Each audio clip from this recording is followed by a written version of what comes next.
Miscellaneous minds, never explaining the minds. Devilish grin for my alias, aliens who respond. Peddling sin, thinking maybe when you get old you realize I'm not gonna fold or demise. I don't smoke crack, motherfucker, I sell it. What is going on, everybody? This is the Miscellaneous Minds Podcast. I'm your co-host, Boomer Gato, the cat that hands your main event back. And to my left over here is the main man, Jesus De Niro, the man that makes the fat stacks. Taking over from the dynamic duo that won't die. Deadly ideas, brother, and spicier content than your girl's OnlyFans. What is going on, everybody? Before we get into tonight's topic, please make sure to like, comment, hate, subscribe, DM us about the bullshit. And with that, let's get right into it. Listen, my man has been on a streak. My man has been one of the most, if not the most active champion in UFC. Alex Pereira has stepped in to save the UFC 302 main event. Chandler McGregor got called off, obviously because of McGregor's injury, and Alex Pereira stepped in to face Yuri Prochazka for that main event. Now listen, if you watch the way Alex Pereira has been handling himself, this man has been jumping in and jumping in and jumping in, sometimes a little bit of a last minute to face a lot of these guys and save some of these big UFC pay-per-views. Again, he was there for 300. Again, a lot of people were expecting something a lot different. Not to say that it was necessarily a bad pay-per-view, but, you know, a lot of people were expecting something much different than this. They were actually expecting Michael Chandler and McGregor for 300, but it wasn't able to be done. Alex Pereira stepped in. He fought his fight against Jamal. That being said, listen, the man is active. The man is active. I believe in the short span that he's been in the UFC, which hasn't been that long. He's defended his title 5 times, fought more than that, obviously, and so on and so forth. He's gone up. He won a belt at one division, got up, went up to the next division, won a belt there at John Jones Old at 205. The man is active. And listen, there have been arguments being made that Alex Pereira is the new face of the UFC, not just because the man is constantly stepping in, but he's an active he's an active fighter, defending his title as much as possible.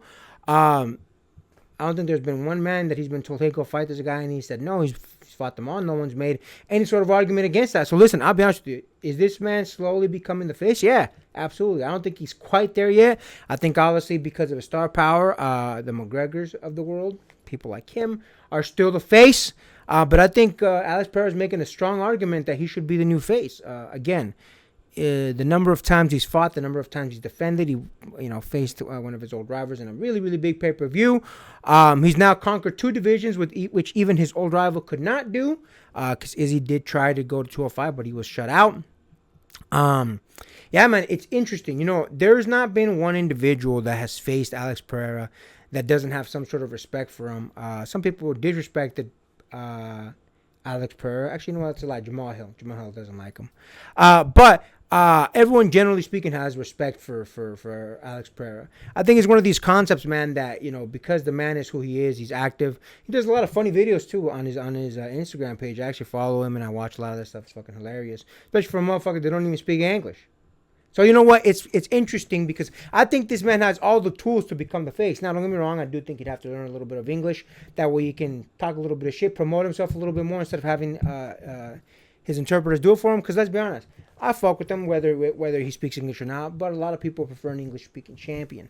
Now, with that being said, listen, again, being very active, defending his title constantly, not shutting out anybody that has challenged him, so on and so forth. For all these reasons, I think he's making a case. Again, I don't think he's quite there yet, but if he keeps up this type of pace where he's stepping in and he's fighting consistently, he's fighting actively, he's fighting frequently, I think the man's going to make a case for him. And to think, you know, if it wasn't for Izzy talking the shit that Izzy was talking, saying, oh, this man's going to talk about, he's going to be in a bar talking about, oh, I beat that guy one time. Nah, my man, Pereira's proven he's a lot more. And listen, it was Uncle Chael that said, if, because there's inklings that it's going to be done, if Alex Pereira does go up one more weight class, which I guess when he's walking around 225, which would put him at the heavyweight limit, not the limit, I'm sorry, the heavyweight contendership, the poundage. If he were to get a championship there and be the first 3-division champion, and this is Uncle Chow saying it, this isn't me saying it, he is saying there is no discussion about who the GOAT is. That's Uncle Chael. Go complain to him if you have a problem with that. I'm not going to lie to you. If this man were to do that and he were to be the first 3-division champion, it's quite the spectacle. And I'll be honest with you, I don't care if Izzy beats him another 3 times. You cannot eclipse that. That would be quite the feat. So I think it's quite the argument for somebody to make. And listen, I am all here for it. I'm here for this man going up in weight, fighting, whether it's John Jones, whether it's what's the guy? This is gonna sound fucked up. The guy that is constantly trying to chase John Jones right now. Aspinall. Tom Aspinall. Name eluded me for a second. If he wants to fight Tom, I'm all for it because I'll be honest with you. I've watched a video where Tom Aspinall tried to not break, but he hit that machine that measures your punch. Francis Ngannou at the time had the strongest. Aspinall beat it. He was like a quarter of Francis Ngannou's power. And then here comes Alex Pereira. Mind you, a man that was 2 weight classes below heavyweight, and he beat even Francis Ngannou's power. So can he contend at heavyweight? Absolutely. If he does that, if he goes up to heavyweight and he takes that title too, the face. And I don't care what anybody says. What do you think about that, my man? I think you also missed one tiny little factoid about that one punch attempt. It was that Alex Pereira was actually able to do it with a non-dominant hand, meaning this man was actually holding back power. And look, if you want to talk about the John Jones and Tom Aspinall and even the potential, and I say potential in heavy quotation marks because I want to get absolutely no speculation until we have something on ground to actually think that this might happen. But that people were even thinking about entering Alex Pereira into that contendership. You have to think about that in reality. Everybody is saying make the Tom Aspinall fight happen because look, he's the interim champion. You have to do it. It's only right. But here comes Alex Pereira, and people are saying make the fight, not for any good reason, but just under the reasoning of just give him the cocina, let him cook, déjalo cocinar. All of this, which means that this is already starting to. He is already starting to eclipse people that he isn't even in the division with.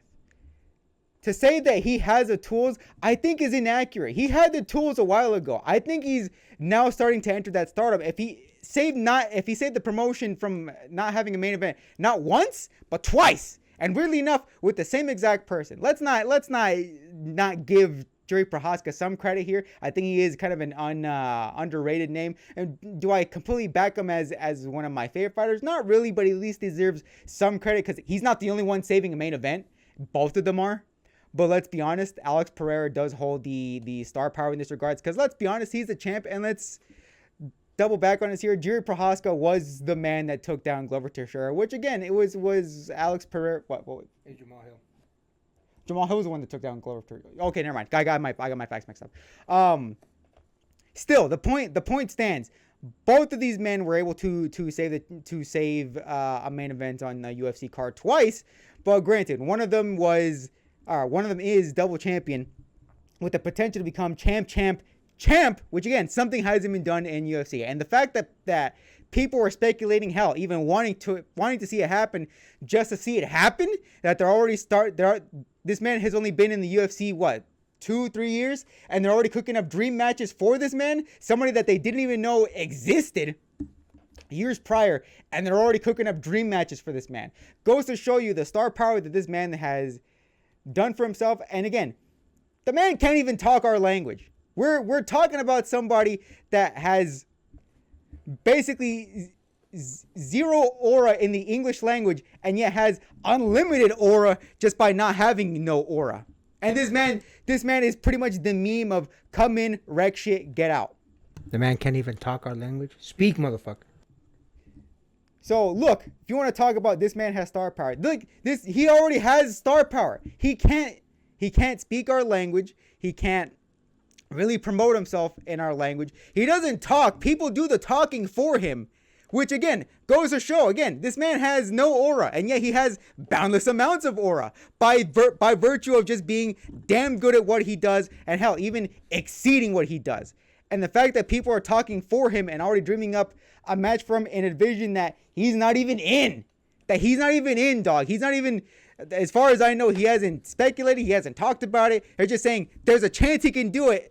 there's a chance he can do it, and people are saying, yo, 5 minutes, just entertain it. Just let him cook. Let him cook for 5 minutes. Just let him have a chance at the champion. I want to see what happens. I just want to see what happens.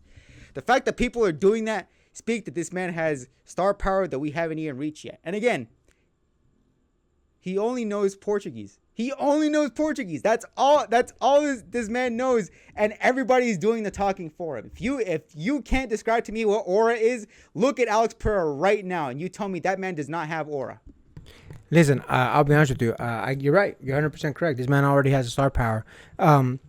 People are obviously very much behind him in general. The fact that he's so active, the fact that the man, like you said, he can't even speak English, but you fuck with them. I mean, how many videos were we seeing where all this man says is chama? And everybody fucking goes fucking crazy. I've seen it in the comments. Like, I see people fucking in the comments fucking saying it when these motherfuckers don't even know what it means. In fact, I've seen people ask what chama means in the freaking thing, and you get other people helping them saying, oh, it basically means let's go. Listen, I'll be honest with you. I fuck with it. Give the man a chance to cook at heavyweight. I'm here for it. And like Uncle Chael said, if this man does this with, let's be honest here, essentially one set of skills, elite kickboxing, mind you, elite kickboxing, but one set of skills and defies the odds and not only gets a belt in one division, gets a belt in two divisions, but a third division, my man. Tell me this man shouldn't be the face, and tell me, like Uncle Chael said, that he is not the motherfucking GOAT. Anything else you want to add to that, my man? Let's go. And with that, make sure to like, comment, hate, subscribe, DM us about the bullshit, and until next time, get rest and stay blessed. We'll see you on the next one.